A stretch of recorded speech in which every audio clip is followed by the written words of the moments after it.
my name is Haley. I'm here with Wild Hand, and today I'm going to show you how to weave in all the ends you have hanging out of your project. Weaving in ends is that final step that gives everything a super polished look. You'll need some scissors and a needle, and you're ready to go. So I'm going to start with these two ends in the middle where I joined in new yarn. You can see it coming out from the center here. I'm going to go ahead and thread the needle.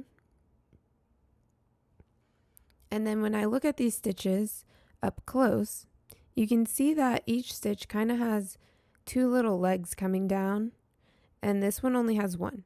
So I'm going to try to replicate that by starting in this direction when I weave in the end. So I'm going to put my needle in here to begin with. And then from there, it doesn't really matter too much where the needle goes. So I'm just going to go to the left and come out on this side. And you can see that I've added that second leg and it looks like the rest of the stitches.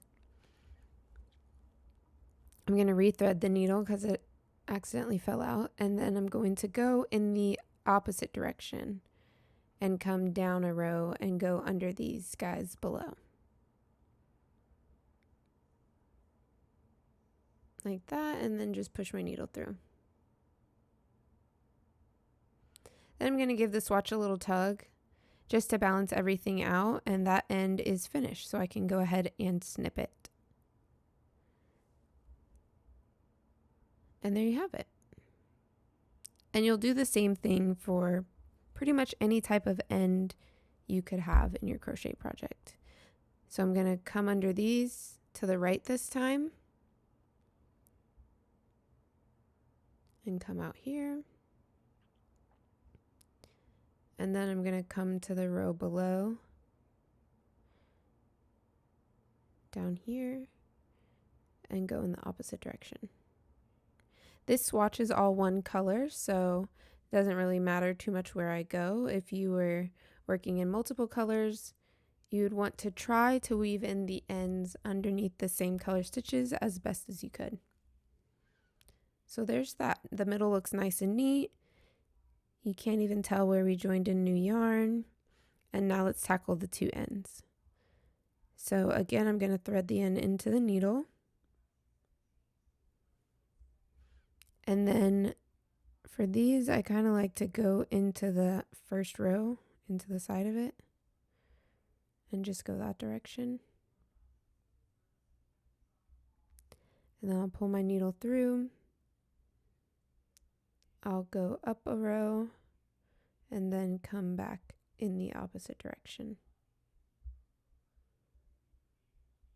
And you can see I'm just kind of shoving. I'm not necessarily making sure to go under the exact same part of every stitch. I've taken the time to do that in the past, and I find that it all ends up looking the same anyway. So don't stress it too much. Just try to get it under there.